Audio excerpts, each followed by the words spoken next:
నమస్తే welcome to yo-yo TV. తెలంగాణలో assembly ఎన్నికల తర్వాత సమీకరణాలు పూర్తిగా మారుతున్నాయి. ప్రధానంగా బీఆర్ఎస్ పార్టీలో మునుపటి జోష్ అయితే కనిపించడం లేదు. ఓటమి తర్వాత ఏ పార్టీ అయినా కాస్త సైలెంట్ అవ్వడం సహజం. ఇక్కడ కూడా అదే జరిగింది. అయితే ఇప్పుడిప్పుడే ప్రజల తరపున తమ వాదనలను వినిపిస్తోంది బీఆర్ఎస్.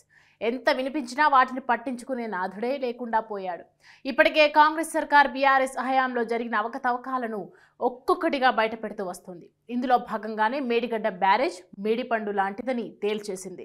ఇంకా కాళేశ్వరం ప్రాజెక్టులో అవినీతి జరిగిందని సీఎం రేవంత్ రెడ్డి ఇప్పటికే ఓ క్లారిటీ కూడా ఇచ్చారు. విచారణ అనంతరం పూర్తి స్థాయి నివేదికల ఆధారంగా గత పాలకులపై చర్యలు తీసుకోవడం ఖాయమని కూడా అంటున్నారు. ఇదే జరిగితే సీఎం కేసీఆర్కు ఇబ్బందులు తప్పవని తెలంగాణ రాజకీయ వర్గాల్లో చర్చ జరుగుతోంది. పార్లమెంట్ ఎన్నికల తర్వాత కాళేశ్వరం ప్రాజెక్టు నిర్మాణంలో జరిగిన అవినీతిపై సీఎం రేవంత్ మరింత సీరియస్గా దృష్టి పెట్టనున్నట్లు కాంగ్రెస్ వర్గాలు చెబుతున్నాయి.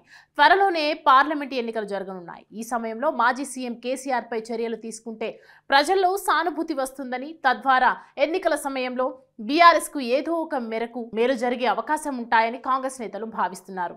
దీంతో ఎన్నికల తర్వాత కేసీఆర్తో పాటు కాళేశ్వరం ప్రాజెక్టు నిర్మాణంలో జరిగిన అవినీతిలో భాగస్వాములుగా ఉన్న వారిపై చర్యలు తీసుకునే అవకాశం ఉంటుందని సమాచారం. పార్లమెంట్ ఎన్నికల్లో బీఆర్ఎస్ కు మెరుగైన ఫలితాలు రాకుంటే కేసీఆర్ జైలుకు వెళ్లే అవకాశం ఉంటుందని రాష్ట్ర రాజకీయ వర్గాల్లో చర్చ జరుగుతోంది. అయితే రేవంత్ రెడ్డి నుంచి ముందుకొచ్చే ప్రమాదాన్ని పసిగట్టిన కేసీఆర్, బీఆర్ఎస్ నేతలు బీజేపీ వైపు చూస్తున్నారని తెలుస్తోంది. పార్లమెంట్ ఎన్నికల ముందే బీజేపీతో చెలిమి మొదలు పెడితే కాంగ్రెస్ పార్టీకి గట్టి గుణపాఠం చెప్పొచ్చని కేసీఆర్ భావిస్తున్నారని సమాచారం. బీజేపీతో ఇన్నాళ్లు ఢీ అంటే ఢీ అన్న మాజీ సీఎం కేసీఆర్ బీజేపీతో స్నేహాన్ని కొనసాగించేందుకు ప్రయత్నాలు మొదలుపెట్టినట్లు బీఆర్ఎస్ వర్గాలు చెప్తున్నాయి.